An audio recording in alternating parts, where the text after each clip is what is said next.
What's going on, guys? Welcome back to the Halo Rant's YouTube channel, where today we're going to be talking about the grapple hook. Now, there's been a lot of new stuff released within like the last sort of couple of months or so about Infinite and what's going to be in it. And one of the newest and sort of more inventive things has been the grapple hook. But although it opens up a load of possibility for gameplay, there is potential for this to be a little bit broken, both in the campaign and the multiplayer. But anyway, let's get into it. So the main benefit of the grapple, obviously, is the fact that it allows for a lot more vertical movement, while also avoiding having a lot of the advanced movement stuff that we saw in Halo 5. We can now climb up and get into vantage points which beforehand you'd never really even see in campaign. Like the only way you'd be able to get there is using something like a grenade or a rocket jump, which obviously would have taken out your shields in the process. With it kind of replacing the rocket and grenade jump as well, it could also mean a lot of previously nigh on impossible grenade jumps are now going to be a lot easier. Yeah, it opens up a lot of sort of opportunity for exploration, which they've sort of said in like the run up to Infinite that they want to sort of enhance because with Halo 4 and 5, you obviously had like invisible walls and stuff like that, sort of limiting where you could go. But yeah, you've got to say that if you can combine this grapple hook with, say, a grenade jump or a rocket jump or something, you could end up on the fucking moon. Like you're gonna be flying around somewhere. Yeah, they're definitely going to struggle, I think, to keep the player within the bounds of the map now that this grapple hook's a thing. And yeah, like you said, combining it with if there's some form of Sputnik or lightweight skull or anything like that, you're going to be able to get into some crazy places with very minimal effort. And I do wonder how that factors into the map design or whatever. How much are they going to have to try and confine you into a particular space? Because if they're avoiding invisible barriers and all that, they're going to have a lot of sheer cliffs, I'd imagine. Well, yeah, you'd think so, but I guess it depends on how they design certain aspects of the map itself, really. I don't think there will be many barriers or kill zones, though. I think they have made that sort of abundantly Yeah. clear. One thing I do kind of worry about with the grapple is how reliable it is. Like, as in, if you see a ledge and you want to grapple to that ledge, is it going to grab to that ledge, or is it going to kind of, lock on to an enemy that's to the left, or lock onto a ridge that's a bit closer, or lock onto the fusion core that's also on that ridge? How do you determine what it will actually grab onto and pull you? Because presumably, once it's grabbed onto something, you're going there now. You're not really stopping. Yeah, once you hit something, you're sort of going at it. I presume it's down to the skill of the player, like sort of how they aim it, and obviously sort of what it's going to do, Yeah. depending on what you shoot it at. I do I, worry that there might be a little bit of like auto lock with it, if you know what I mean. Like sometimes in multiplayer, if you're like say shooting at somebody with a battle rifle or whatever, and then it can occasionally like pull you towards another enemy when you're mid-fight. aim assist and all that. Yeah, Yeah, I worry that that might happen with it, and then you could end up like going bloody anywhere. flinging But yourself off the map or something like that. Yeah, exactly, yeah. As well, hopefully it has some form of like quick cancel. Like you can quickly cancel a botched grapple, and as yeah. well, if that's the case, hopefully it doesn't have a long cooldown as well because I don't want to try and launch myself across the map. It grapple to the wall that's right next to me, and then oh no, I've got to wait like 15 seconds for it to go again, even though I didn't initially do what I wanted to do with it. Yeah, I'm really not sure how it would work in terms of having a cooldown. I mean, you'd presume it would do for campaign because it looks as if you're going to need to use it a lot in a short space of time in order to actually, progress with the missions and whatever. But in multiplayer, I wonder if it'll just be like a one-time use or whether it'll actually be like, well, have a cooldown system Yeah, like it probably it will in the campaign. depends how like the if it is it like a yeah like, as you say, is it like a five shots and you're done? Is it a you shoot it once, you have to wait 10 seconds for it to go again? Is it both? Is it like you really don't know? Is hijacking a vehicle with it as we're seeing? Is that gonna cost two? Like yeah, you really don't know how it's gonna work right now. But it kind of Speaking of the vehicles and hijacking, you've got to say that it does look a little bit OP against vehicles at the moment. oh definitely. like we being able to just hijack a vehicle like that. Granted, it was only a ghost we saw hijacked, I believe. We saw like a wasp sort of hornety looking Oh thing. I yeah, think it was a wasp. we saw that as There was a well. skyjack. Yeah.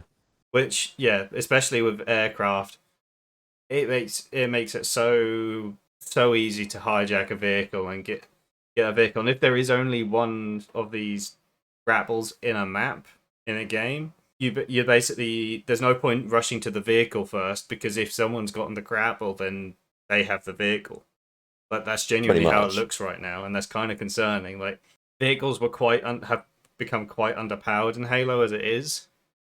I personally liked back in the day when you saw a tank and there's like not much you can do against it. You just kind of have to run and hide and avoid the tank, or you have to outsmart it and outplay it and EMP it and maybe even have a teammate come up behind it and blow it up from behind. But if vehicles are already underpowered as it is with how they've been in 4 and 5, then yeah, it does concern me that this is going to make them pretty much unusable. Well, again, I'm not saying they're going to be unusable. I think it really does depend on how sort of like what we were talking about earlier, how easy it is to actually aim the grapple and Yeah. actually pull off a hijack or whatever. Because if it is difficult and it's more of a skill-based thing, that's fine. But if it's almost like an auto aim, sort of like, oh, it's there, let's just like grapple onto it essentially, What it does sound a bit broken. what I'm worried is going to be like, and because it's the only kind of instance of a grapple I can think of in a multiplayer game that I've readily used and I still have issues with it is in Overwatch. Widowmaker has a grapple, and that thing is Yeah. awful for grabbing onto things. Like it will literally go like a 45-degree angle to the left to do a grapple onto a roof or something rather than where you're looking. I don't want it to be like that because that's going to cause some major issues, and that thing as well has like a 15-second cooldown. So yeah, hopefully it's not like that. I'm sure it won't be. I'm sure it'll be its own sort of unique system in how it works. Speaking of how it works, you can swipe power weapons. That's pretty busted. Yeah, that's another thing where are people going to start using it to like set up traps with, which I don't mind. I don't mind the concept of that kind of oh, there's a shotgun power weapon around this corner or whatever. I'm going to sit here with a grapple, wait for someone to grab it, and then as he goes to grab it, I'll grapple it, pick it up, and shoot them. It That opens up. that's kind of an Sorry. interesting, almost mind game sort of gameplay to it. Yeah, I was gonna say it just opens up more sort of opportunities for tactical gameplay, doesn't it? Like if you see somebody sat there camping the power weapon and you can just yoink it off them, that's pretty fun. Also, you got to think, obviously, it's very good on maneuverability, isn't it? The grapple hook. You're gonna find people that are gonna be using it for tactical advantages, like maybe getting to like higher levels of the map or so on. My only fear is that could they maybe break the map and end up sort of exploiting that somehow? Yeah, no, I can see maybe I don't know, like someone getting a sniper or something and climbing to the top of a structure that otherwise is inaccessible, Yeah, and so they're just sat up there, and the only way you can really take them out is counter sniping them, or maybe a banshee or something. But like they'll have such an advantage if they're in a position where there is no physical way to actually flank that position, and that does worry me in terms of the sandbox and the multiplayer.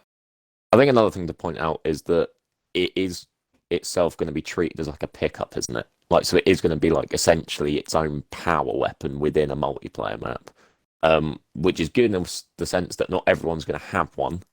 So it's not just going to be everybody flying around like sort of advanced movement type stuff. What we had with five, which people really didn't like generally. Um, but a thing to point out is how many are actually going to be on the map? Because if there is just one, granted that's not a bad thing, but you really are sort of the power player if you have that at your arsenal. Yeah, you kind of almost want to have two maybe in a map or something like that to so that if for instance someone does get in that inaccessible position, the other team can still grab a grapple and kind of counter that position. Yeah, They still have a chance against it. It does kind of depend whether or not they're going to treat this thing as, like the center of the map energy sword or RPG, or if it's going to be something a little bit more to the side where it'll be a bit more easily accessible and less likely to get killed just running straight for it. Well, the more accessible it is, you've got to think that the easier it'll be for people to pick up and actually sort of use. Because you've got to feel as if it is just a power weapon and people haven't played the campaign, which is likely to be the case for a lot of Infinite players, since you got to pay for the campaign or get Game Pass, and the multiplayer is completely free to play. Are these new players actually going to get a chance to actually use it and Yeah, actually sort of become somewhat skilled with it and actually enjoy using it in the gameplay? Because if not, well, you got to think it's going to be difficult to use, and if they don't get the experience with it that people say who played the campaign did, there's going to be a distinct skill gap there.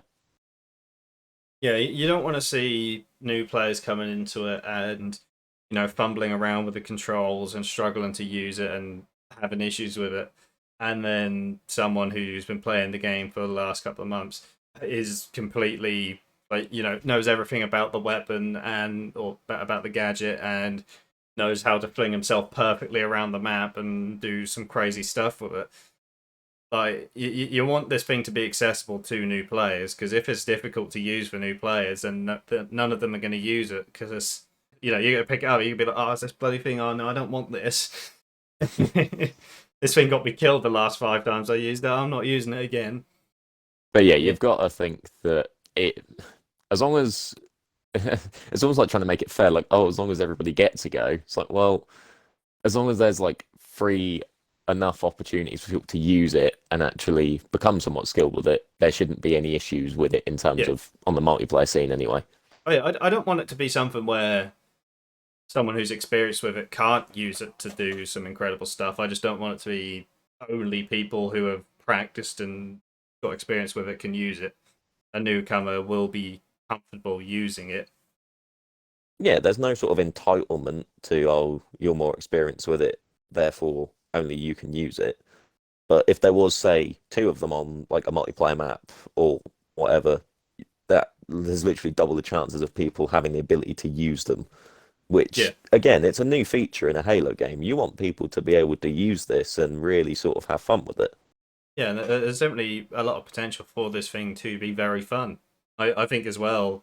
Grapple being used in things other than standard multiplayer like custom games and shit like that. I can imagine like some Tarzan swinging kind of game modes and stuff like that just Yeah, being amazing. some sort of like Spider-Man rip-off type thing happening. I can see Yeah, that. something like that. But just sort of to wrap this one up, basically, we do like it. It's a very cool addition. Very Um, promising. yeah, and it can only open up a world of opportunities within the sandbox. So we're big fans. Have you got anything else to add, Bailey, or are we sort of good? No, I think we're good there. All right. Well, same old spiel as always then. Thank you guys ever so much for watching. Make sure you like, subscribe, all that good stuff. Let us know what you think if you actually like the grapple hook addition to the sandbox. Also, check us out on Twitch. Halo Rant on there. We'll leave a link. Just come say hello, really. We'll be playing Halo and all sorts of games, especially in the run up to Infinite. So, thank you guys ever so much for watching, and we'll see you in the next one. See you guys later.